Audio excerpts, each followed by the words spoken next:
It is an autosomal recessive genetic disorder which is caused by mutation in the CF gene. Full form of this gene is cystic fibrosis transmembrane conductor regulator, and this gene is located on chromosome number 7 पे present होती है। Normally जो ये CFTR gene है, gene, इसका function क्या होता है कि नॉर्मली ये क्या करती है, ये एक प्रोटीन CFTR जीन कंट्रोल करती है movement of chloride, ion and sodium. तो सोडियम एंड क्लोराइड का ट्रांसमिशन है अक्रॉस द एपिथेलियल सेल। तो एपिथेलियल सेल के आर पार जाने है, मतलब सोडियम एंड क्लोराइड दोनों आयन का ये ट्रांसपोर्ट करती, मूवमेंट करती है। तो अब जब in what happen in cystic fibrosis में क्या होता है, जो क्लोराइड आयन है वो नॉर्मली सेल के अंदर प्रेजेंट होता है, वो बाहर आना चाहिए, ठीक है। एंड क्लोराइड है वो भी सेल के अंदर प्रेजेंट रहता है। So chloride ion that can not leave cell, okay. And इसके साथ साथ वाटर होता है, water also move into the cell, water है वो भी सेल के अंदर मूव करना स्टार्ट कर देता है, जिसकी वजह से जो सेल का जो आउटर सरफेस है, वाटर है वो भी अंदर आ गया, सेल का जो बाहर वाला स्पेस है, आउटर स्पेस है, वहां पे वाटर है वो कम होना स्टार्ट हो जाता है, ठीक है। तो लेस वाटर वहां पे स्टे होने की वजह, क्योंकि जो म्यूकस होता है, म्यूकस के अंदर म्यूकस थिक उतना ही होएगा जितना उसमें वाटर की कंसिस्टेंसी कम होगी। तो वाटर की कंसिस्टेंसी आउटर साइड कम होने की वजह से म्यूकस है वो बहुत ज्यादा थिक होना स्टार्ट हो जाता है। अब म्यूकस बहुत ज्यादा थिक बन जाता है, स्टिकी हो जाता है और डिहाइड्रेटेड हो जाता है पेशेंट।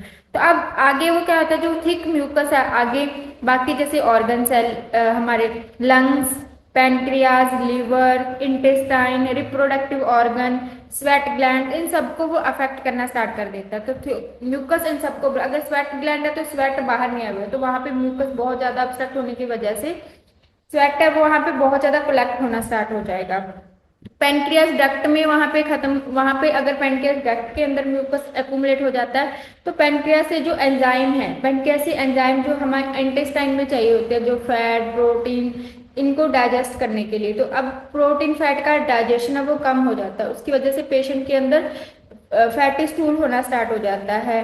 प्रोटीन की डेफिशिएंसी से पेशेंट माल नरिश होना स्टार्ट हो जाता है, प्रोटीन इजीली डाइजेस्ट नहीं होता, ठीक है। तो इन सब की प्रॉपर्टी मल्टीपल सिस्टम है वो अफेक्ट होना सर। लंग्स के अंदर बहुत ज्यादा म्यूकस एक्युमुलेशन होने की वजह से पेशेंट को रेस्पिरेटरी कॉम्प्लिकेशन आना स्टार्ट हो जाते हैं, ठीक है। तो ये रिप्रोडक्टिव में अगर बहुत ज्यादा होता है तो पेशेंट को इनफर्टिलिटी होना स्टार्ट हो जाती है। इस तरह से मल्टीपल ऑर्गन्स अफेक्ट होने से पेशेंट को मल्टीपल कॉम्प्लिकेशन आना स्टार्ट हो जाता है। So clear everybody, this is the patho behind cystic fibrosis. Autosomal recessive genetic disorder है, म्यूटेशन होता है CFTR जीन में, वो जीन क्रोमोसोम 7 पे प्रेजेंट होती है। और ये जो CFTR जीन है वो नॉर्मली क्या करती है, सोडियम एंड क्लोराइड है उनका मूवमेंट अक्रॉस द एपिथेलियम करवाती है। बट इसमें सिस्टिक फाइब्रोसिस में क्या होता है, जो क्लोराइड होता है वो सेल को लीव नहीं आउट करता, तो क्लोराइड बाहर नहीं आ पाता और सोडियम है वो भी सेल के अंदर जाना स्टार्ट हो जाता है। तो सोडियम भी सेल के अंदर ही रहता है, सेल में अंदर चला जाता है, सोडियम अंदर जाता है। तो हमेशा एक बात याद रखना होता है, जिस साइड में सोडियम जाएगा वाटर भी उसी साइड में जाएगा, क्योंकि एक चुंबक की तरह है, सोडियम है वो वाटर को अट्रैक्ट करता है, ठीक है। तो अब उसमें क्या होगा, पेशेंट वाटर अंदर इनसाइड होना स्टार्ट हो जाएगा, बट आउटर स्पेस पे वाटर कम रहने की वजह से जो म्यूकस है वो बहुत ज्यादा थिक होना स्टार्ट हो जाएगा। This is the patho behind cystic fibrosis. तो as a result mucus becomes very thick, sticky and dehydrated. So this thick mucus affect on lungs, pancreas, liver, intestine, reproductive organs, sweat glands, okay। अब उसकी वजह से complication आना start हो जाएंगे। तो क्या क्या पेशेंट को साइन एंड सिम्टम आएंगे, फॉर एग्जाम्पल स्टिक म्यूकस, अगर लंग्स पे क्या क्या इफेक्ट आएंगे, सबसे पहले लंग्स में भी डिस्कस। तो सबसे पहले अगर थिक जो स्टिकी म्यूकस है, इट ब्लॉक्स द ब्रोंकाई को ब्लॉक्स कर देगा, जिसकी वजह से एयर है, एयर फ्लो है वो पुअर हो जाएगा। So it will lead to poor air flow. Then patient air है वो ट्रैप होना स्टार्ट हो जाएगी, air can not come out, तो एयर ट्रैपिंग होना स्टार्ट हो जाएगी। पेशेंट में है एटेलेक्टेसिस, ठीक है। एंड बार बार वहां पे बहुत ज्यादा म्यूकस प्रेजेंट होने की वजह से पेशेंट में have chronic infection. And commonly जो ये ऑर्गन्स होते हैं इन सब से अगर रिकरेंट होता रहता है पेशेंट में can go to respiratory failure. And common जो ऑर्गेनिज्म है वो देखेंगे वो है Staphylococcus aureus, aureus, Haemophilus influenza and Pseudomonas.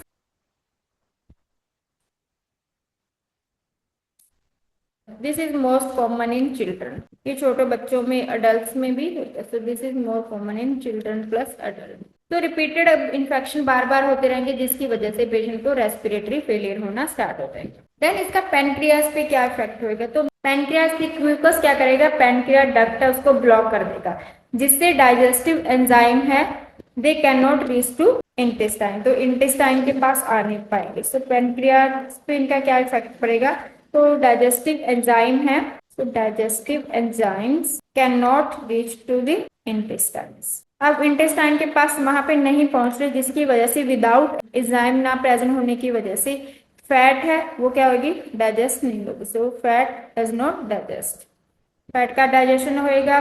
Protein है, प्रोटीन का डाइजेशन है वो भी पुअर हो जाएगा। So poor protein digestion will be there. Vitamin का जो एब्जॉर्प्शन है फैट के लिए हमें चाहिए एडीई के, वो फैट एब्जॉर्बिंग विटामिन होते हैं, तो विटामिन जो है उनका एब्जॉर्प्शन है वो भी कम हो जाएगा, decrease. So as a result patient will be look very malnourished, so malnutrition will be there, weight loss and patient may be failure to thrive without energy, without fat, without protein। patient के energy नहीं, patient may be lead to failure to thrive and patient they have fatty stool को हम बोलते हैं स्टेटोरिया, exam में word आ जाता है steatorrhoea. तो this is fatty stool. Next we going to discuss on sweat gland पे इसका क्या इफेक्ट होता है। स्वेट ग्लैंड, तो स्वेट नॉर्मली क्या करती है, जो स्वेट ग्लैंड है वो normally sweat gland they reabsorb chloride है उसका रीएब्जॉर्प्शन करते हैं।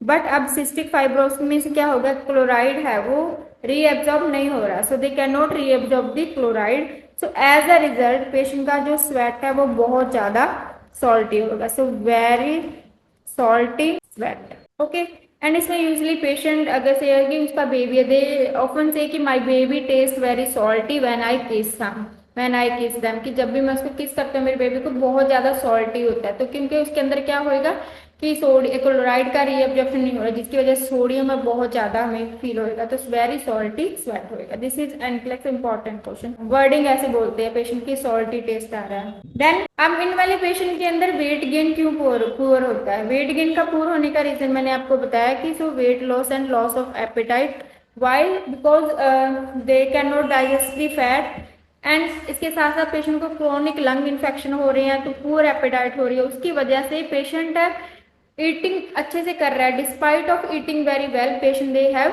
वेट लॉस, तो वेट लॉस उसका होगा। Other symptoms, now we are going to about respiratory symptom, sign and symptom we discuss.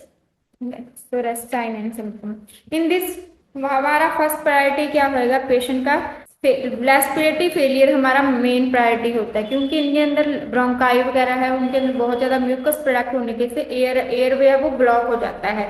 तो first priority will be this is always assess airway because is the mucus they are blocking the airway, block कर रहा है उसकी वजह से airway वो block हो सकता है, तो first priority हमारा airway होगा।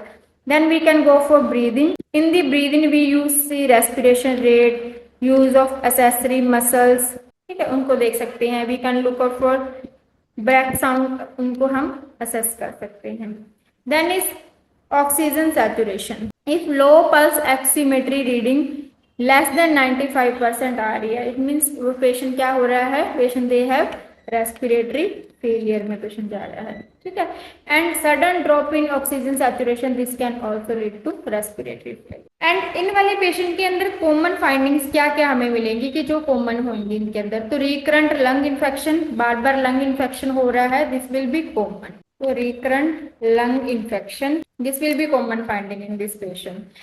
Blood tinct urine, sorry sputum, blood tinct sputum, because repeated coughing, बार बार पेशेंट कफ आउट करेगा स्पूटम को बाहर, म्यूकस को बाहर निकालने के लिए, तो बार बार कफिंग करने से जो एयरवे है उसमें ब्लड वेसल्स हैं, वो ब्लड वेसल डैमेज होना स्टार्ट हो जाते हैं, जिसकी वजह से पेशेंट को ब्लड टिंट स्पूटम दिखता है। Next is weight loss. I already told them कि जो न्यूट्रिएंट्स वगैरह होते हैं उनका पूरा एब्जॉर्प्शन होता है, उसकी वजह से वेट लॉस होना स्टार्ट होता है।